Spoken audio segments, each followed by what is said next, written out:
Nagbabalik na naman ang tagapaglingkod ng mga balita at pawang katotohanan lamang. Naging mainit nga na usapin sa mundo ng social media ang mga aligasyon tungkol kay Kuting at ang pagkamatay ng kalaguyo ni Liza Tanas ay kasulukuyang kumakalat sa iba't ibang social media platform at ilang YouTube channel.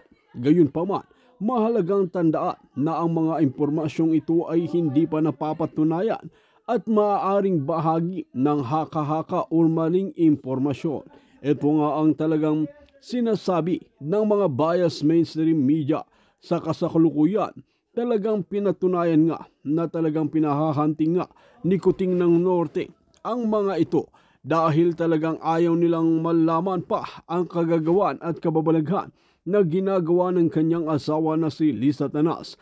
Ngayon nga ay marami pang iba na kumakalat nga patungkol nga sa pinapatigok na ni Kuting ng Norte ang iba pang mga informant at nakakaalam sa mga haka-haka na ito ang katotohanan dahil talagang ayon nga sa naging usapin noon ay maraming ebidensya at pruweba na magpapatunay nga sa ginawa nga ni Liza Tanas na ito na ngayon nga ay pinatawan na sa kamay ni Kuting ng Norte at linagay ni Kuting ng Norte ang batas sa kanyang mga kamay.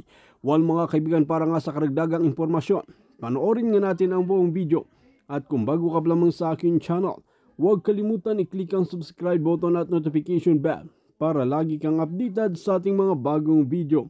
At para sa solid viewers natin dyan, maraming salamat sa walang sawang pagsuporta. Ang mga illegal na dumadaan din pala sa Philippine Post Office.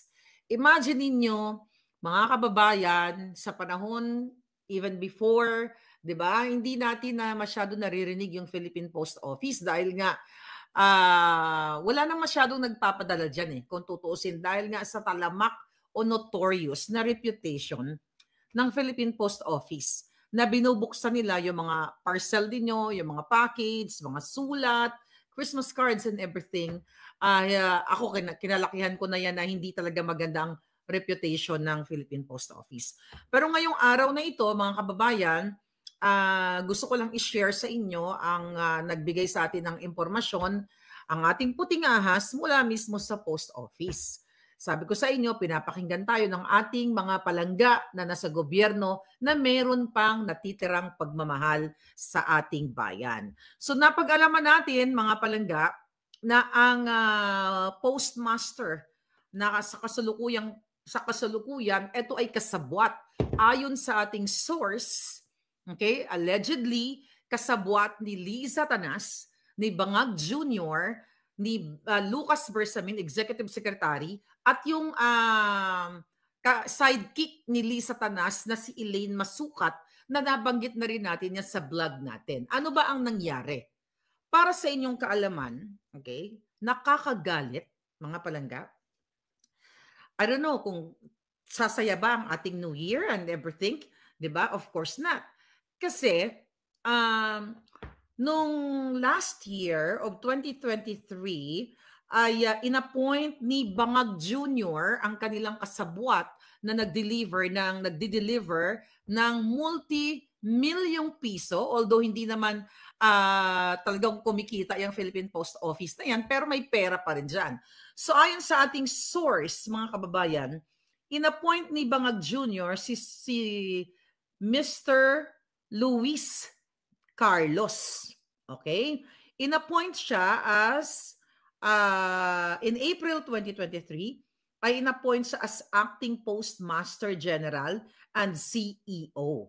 Okay? So inappoint siya ng bongga-bongga, hindi naman natin namalayan talaga dahil nga sabi ko nga sa inyo, parang nakakalimutan na natin yung Philippine Post Office dahil sa notorious or talamak na reputasyon yan. Dahil dyan, binubuksan, naalala ko yung classmate ko sa nursing, nagpadala siya ng sapatos sa kanyang kaibigan yata, hindi nakarating. So maraming mga eksena dyan. So okay, punta na tayo dito kay Carlos. Bakit napakahalaga ng expose nating taon na ito? Alright? So, nung in-appoint yan siya, nung last year, 25 na pala ngayon, April 2023, lingid sa kaalaman ng taong bayan, siya pala ay hindi qualified. Bakit kamo hindi siya qualified? Siya ay undergraduate. Okay? Yang posisyon na yan, dapat ay meron kang credentials. Okay? Hindi nalalaman ng taong bayan dahil magkakasabwat nga si Lisa Tanas, yung buwa ka ng inang yan, at si Marcos Jr., dahil siya ang nag-appoint niyan, may umuupo dyan sa PhilPost na fraudster like Erwin Tulfo. Okay? At well, lahat halos lang in-appoint ni Bangag ay fraudster. Okay, fast forward tayo. Fast forward, in May 2024, ayon sa ating puting ahas, mag-ingat po kayo dyan sa post office, baka gurgurin kayong lahat. But sabi naman itong Girl Lalo na ito sa akin na, napangalan natin Girl Lalo na nadulas ang bibig, pero marami namang girl dyan. But anyway, okay, nag-appoint sila ng isang, actually narinig ko to, kasi taga Quezon City ako eh. At sinerge ko, in-appoint nila si Michael Planas. Okay, dating konsehal ng Quezon City. Noong May, alright? Ano ang nangyari dito?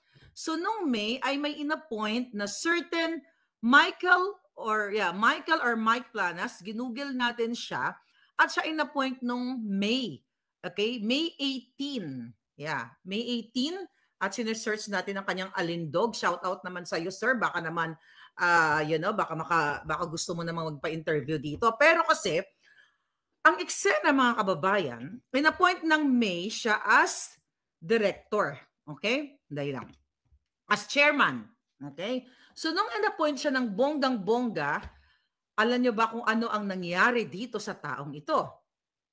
So, sa post office pala, nasa law na every year, okay, kada taon, ay bumuboto ang board kung sino yung kanilang postmaster o kung sinong chairman. Binubotohan pala yan. So, every year. So, ang ginawa nitong wait a minute. Okay, dahil lang. Alright. Ngayon natin to ang kanyang, Alright. So, ang ginawa ni Mr. Planas, which is, andito yung appointment niya eh. Kaya tignan natin Okay. Kahit i-google nyo to, nandito to. Planas. Okay. Philippine Post. Tignan natin siya. Sino ba ito si Michael Planas? Narinig ko lang itong mga Planas na ito eh. Okay. So ngayon, in-appoint siya as what? Ito, Philippine Post. The Philippine Postal Corporation welcomed the appointment of Honorable Mike Planas as their new head as chairman of the board of directors. So, ito nga siya, sabi ni Madam. So, as board of directors, in-appoint siya ni President Bangag Jr. Sabi dito, President Ferdinand Bongbong Marcos Jr. appointed the seasoned public servant and former councilor of Quezon City last May 2024. Actually, ginugil ko siya kung may mga kaso siyang corruption and everything. Wala naman ako nakita. Ito yung nakikita ko sa Philippine Post. Sabi dito, the new Philippine Post chair committed to revitalize upgrade the country's postal service and to lead in journeys towards digital transformation under his leadership. Okay, ano pa sabi niya? Anyway, usually naman, whether matino ka, whether kawatan ka, di ba? Ang mga press release talaga at yung mga kamada ng mga wordings, magaganda talaga yan. But anyway, tignan natin. So, okay. So, in-appoint ni Bangag, right? Etong si Michael Planas. Okay? In-appoint siya at during yung 2 days na yan, mga palangga, may mga nagsumbong na daw na mga directors sa kanya na etong acting postmaster general na si Carlos ay, ano tawag dito? Incompetent. Kasi nagsinungaling sa kanyang credentials, sa kanyang personal data sheet. Paano nagsinungaling etong si Carlos? Siyempre, alam mo, pag bago kang pasok, oy sir, ayan, alam mo yan, sige to, sige yan, gano'n. Di ba? So, napag-alaman nitong Planas na itong si Carlos na nag-acting Postmaster General ay undergraduate based daw doon sa sinabi ni Palangga, ni Madam sa atin na itong mga eksena dito. So ngayon, mga kababayan, ang inilagay nitong Carlos na ito sa kanyang personal data sheet ay gumraduate siya. Ano ba yung mga kurso isinulat ko kanina? Ng 3 kurso sa magkaparehong pagkakataon. Ibig sabihin magkaparehong year. Kung 19 where is that? Ang daming information pinagsulat ko. I will try to remember, ano?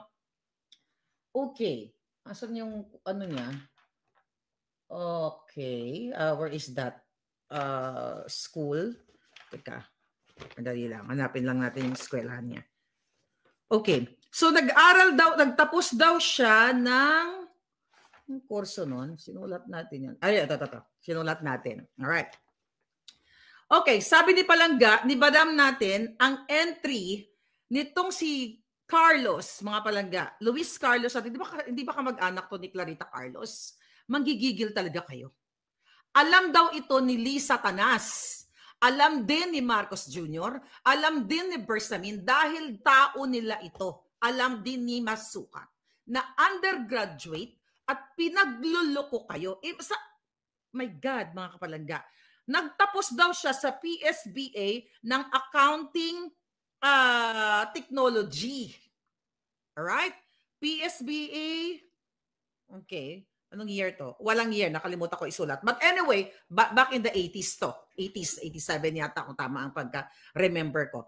Okay. Nakalagay sa kanyang personal data sheet, nag-graduate siya ng accounting technology sa PSBA and also nagtapos din daw siya as sa business management sa PSBA sa parehong taon. Henyo, di ba?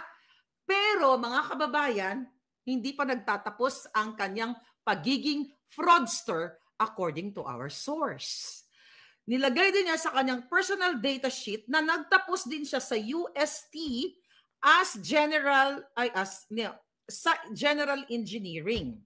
But based dun sa ating informante, during those days, nung taong yun, 1980s, wala pa daw ganung kurso sa Pilipinas. Can you comment? Oo, yung mga medyo may edad sa akin ng konti dito, ng accounting technology. So, ibig sabihin, nagsisinungaling. The fact na pareho, let's say, for example, 1986 or 1986, kunyari, this is just an example, nakalimutan ko yung, kung 86 or 87. But anyway, gumraduate siya ng 3 kurso. Pero, wala siyang maipakitang credential.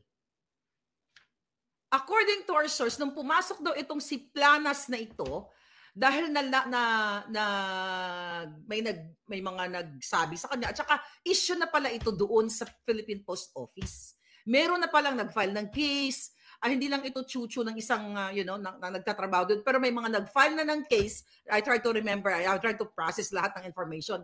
Dito kay Luis Carlos na ito, dahil nga sa ganitong issue. Inireklamo na nila sa Civil Service Commission during that time si Nograles pa. Si Carlos Nograles nasa Civil Service Commission. According to my informant, na sumulat na ang Civil Service Commission sa Philippine Post Office pero hindi daw nakakarating ang sulat. 'Di ba? Pati sulat hindi tagal nakakarating sa Philippine Post Office kasi may mga nagrereklamo na pala na mga directors o kung sino pa mga empleyado diyan sa loob ng PhilPost. So sa makatuwid, mga kababayan, dahil nalaman ito at nagrereklamo na yung boards, nagkaroon ng election. Okay? Kung sino ang maging Postmaster General. So, nagkaroon ng election between Planas and other person and itong si Luis na ito. So, nanalo daw sa election na yan, board election, itong si Planas. At siya na ang naging what? Naging, Postmaster General. Okay? Siya na ang naging Postmaster General ng bonggang-bongga At based nga dito sa ating nakuwang information, mga kababayan, dahil nga hindi lang undergraduate itong si Luis Carlos, kundi siya ay may kaso sa ombudsman, may kaso siya dahil nga, ano tawag dito? At may kaso din siya sa civil service. Napag-alaman natin, may mga government employees ba dito? Kapag may mga ganun, hindi ka dapat pwedeng ma-appoint o ma-confirm or whatever. Kasi nagsinungaling ka na eh. Nag-graduate ka sa 3 kurso na magkasabay ng panahon. Pero dahil, mga kababayan, dahil ito ay tao ni Lisa Tanas, ni Bangag, ni Bersamin, lalo na si Bersamin, at itong si Masukat na ito, ano nangyari? After that election, na binoto ito si Planas para maging Postmaster General ng board. 2 days after, pinatawag siya sa Malacanang. Bakit siya pinatawag? Okay? Pinatawag siya para tanggalin sa utos ni Bangag at ni Lisa Tanas, ni Bersamin, kasi bata daw talaga ni Bersamin itong ano na to eh. Itong what do you call it? Itong Carlos na ito. So imagine mo, hindi naman natin to kilala to si Planas, no? I don't know this person actually. And you know, nagbasa-basa tayo, tinignan kung may kaso ba itong tao ito, baka mamaya itong mga nagsumbong sa atin ng mga girl lalo nagpapabango, you know, nagpapabango lang o may gustong sirain and everything. We don't do that here. So tinatanggal daw siya bilang isang well, appointed siya, di ba? Pero pinatanggal siya dahil nga nagpa-election daw yung board, okay? At tinanggal si Carlos. Ang sabi daw, bata yan ni Lisa Tanas. Hindi yan basta-basta, hindi dapat na tinatanggal at bata ni Carlos kasi ay ni Bersamin kasi nagdi-deliver ng ANDA. Nakita ninyo? So, based on sa informante natin, parang, you know, na-delay. I think I just don't know. Siyempre, siguro hindi maibigay ng informante natin kung ano talaga mga eksena doon sa pag-uusap. Pero one thing daw na sinasabi ni Lisa na tanggalin yang si Planas kasi sa gabal sa negosyo, sa gabal sa mga illegal nilang ginagawa sa Philippine Post. So nagkaroon daw ng talagang parang matinding eksena sa loob ng Philippine Post Office from May, June, July, and August. Okay? May mga nag-vouch daw kay Planas na maganda naman yung kanyang layunin, babaguhin niya yung sistema ng Philippine Post Office para makapag-generate ng income na ganito, na ganyan. Let's say, talagang aayusin yung sistema ng bulok na Philippine Post Office. So ayon sa ating, ayon kay Madam, sabi niya sa akin, kapag gumagawa ka pala ng tama, kapag diretsyo ka para sa bayan, gusto mong baguhin yung mga bulok na sistema, itatanggalin ka. Kasi ang gusto ni Lisa at gusto ni Bangag, mag-deliver ka ng pera. Mag-deliver ka ng pera galing sa nakaw sa bayan at galing sa illegal na pamamaraan. And now what? Ano ang nangyari? Ano yung nag-trigger? Bakit nagpursige si Bersamin, si Lisa Tanas, si Bangag, dahil siyang appointing officer, di ba? Appointing authority. Di ba? Ano ang ginawa?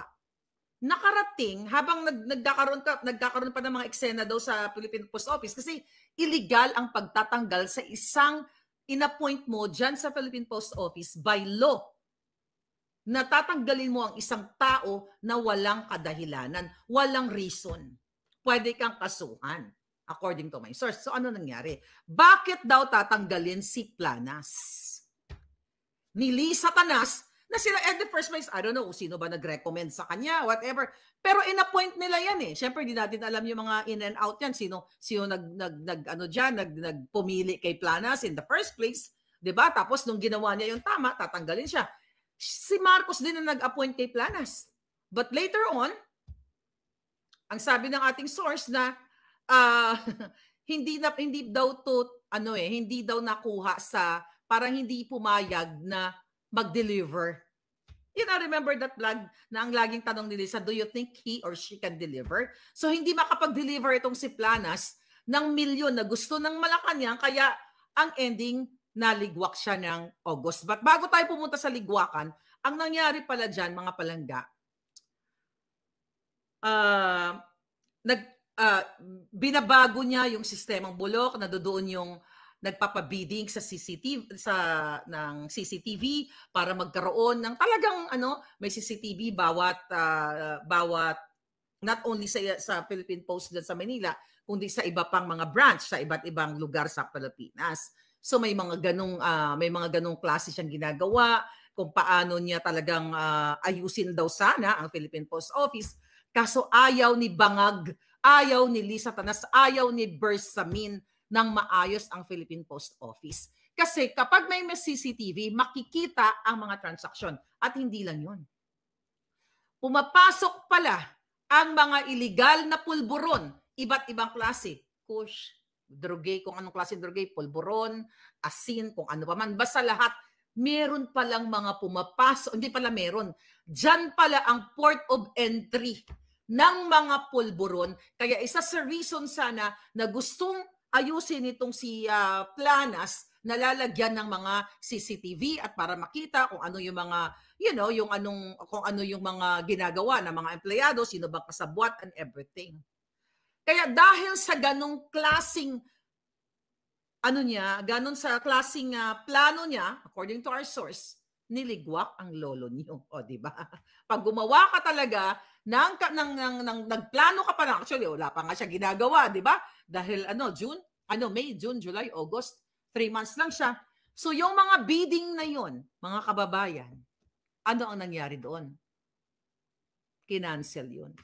Ayaw ni Lisa Tanas, ayaw ni Bangag, ayaw ni Bersamin na nakikita ang kanilang mga illegal activities sa post office na ayon sa ating source na si Carlos ay tumatanggap sa mga kartel ng certain amount, multi-million, according to our source. Kaya dapat talaga ito dapat ang iniimbestigahan ng mga Huwad Committee. Ng linggo-linggo, multi-million mula sa mga kartel o mga sindikato to the highest level at entrega kay Bersa, kay Lisa Tanas. Sila na yan, hati-hati na yan sila. Ayaw niyang palagyan, hindi nila tinuloy yung bidding doon sa CCTV na yon. Sa halip, anong ginawa nila? Tinanggal nila si Planas dahil hindi makapag-deliver ng pera. So ano nangyari dito mga kababayan? Grabe, di ba? Maliban pa sa pag-appoint nila sa undergraduate, fraud to. Si Marcos Jr. dapat ang matanggal sa pwesto, ang ma-impeach, mga kababayan. And even the Civil Service Commission, yung si Nograles, during that time, wala na siya ngayon, na alam pala niya na undergraduate, etong taong ito na si Carlos ay tuloy-tuloy pa rin ang pagtanggap ng sweldo at ang kanilang pagmamaniobra, ang kanilang mga illegal activities diyan sa Philippine Post. Imagine nyo mga kababayan, merong kaso with finality sa civil service. Ang sabi nga natin puting ahas, hindi in the first place, hindi siya dapat mag-assume ng office na yon even as assistant postmaster. Pero dahil siya ay bata-bata, ni Satanas, ni Bangag, ni Bersamin, ay pinilit siya, mga kababayan, na i-appoint. Meron pa silang itinapon diyan na dating director, itinapon nila sa Davao City dahil itong taong ito, hindi niya pinangalanan kung sino ito eh. Dahil yung dating director ng Philippine Post Office ay itinapon nila sa Davao City, mga kababayan, dahil nag-testify, I think may kaso, no? Nag-testify na nag-appoint si Bangag Jr. ang gobyerno ng isang undergraduate at fraudster na sinabi siya ay nakatapos ng 3 kurso pero hindi naman totoo. So ang ginawa pala nitong mga directors na ito, nila Planas and other directors, okay, nag-request daw sila ng kopya ng ng kopya ng kaso nga nitong itong si Carlos na ito, mga kababayan. At meron nga talagang itong kaso. Pero ayaw tanggalin ni Bangag dahil nga kasabwat nila. Imagine nyo, since 2023 ay inappoint siya ni Bangag. May kaso, tapos nag-fraud ng kanyang educational attainment. Well, ano naman ang pagsorpresa nyo? Si Bangag mismo ay nagsinungaling, mga kababayan. So ngayon, nagpadala nga, di ba sabi ko kanina, nagpadala ang Civil Service Commission ng mga documents sa katunayan na may kaso nga itong si Carlos, kaya naman mga kababayan, wala ring kwenta. Dahil malakas ang kapit nitong Carlos na to, according to our source, kasi nga nagdi-deliver sa mga bangag. Imagine ninyo, dapat aaksyonan nila, di ba? Kung matino ang gobyerno, nag-report, sino man ang nag-report, oy, Bersamin, yung inappoint ninyo ay undergraduate. Ang inappoint ninyo, nagsinungaling na 3 kurso ang natapos niya, di ba? Sa parehong taon, sobrang henyo naman yon. Pero walang maipakitang diploma at itong taong ninyo na may kaso sa civil service, pero ayaw pa rin nila tanggalin. Ba't naman nila tatanggalin yan, mga kababayan? Kasabwat nga nila eh. Sila nga nag-upo eh. Definitely, hindi talaga nila tatanggalin yan. Oh my God, mga palangga. Nakakaloka ito. Imagine ninyo, mga kababayan. Okay, here's another pasabog. Napag-alaman din ng ating source. Actually, may part 1, part 2, part 3. Kasi ang dami talaga. Sabi ko nga, pilit kong isalaksak sa utak ko yung mga pinagsasabi ng ating ng ating informant. Pero anyway, eto pa. Napag-alaman ng mga matitinong directors doon, kaya galit na galit, yung iba pinagtatanggal na nila o anong ginawa nila doon. Merong libo-libong ghost employees sa Philippine Post. The fact na wala na nga masyadong income yung opisina na yon, I think their deficit like 45, kung tama ang pag-aalala ko, 45 million, 400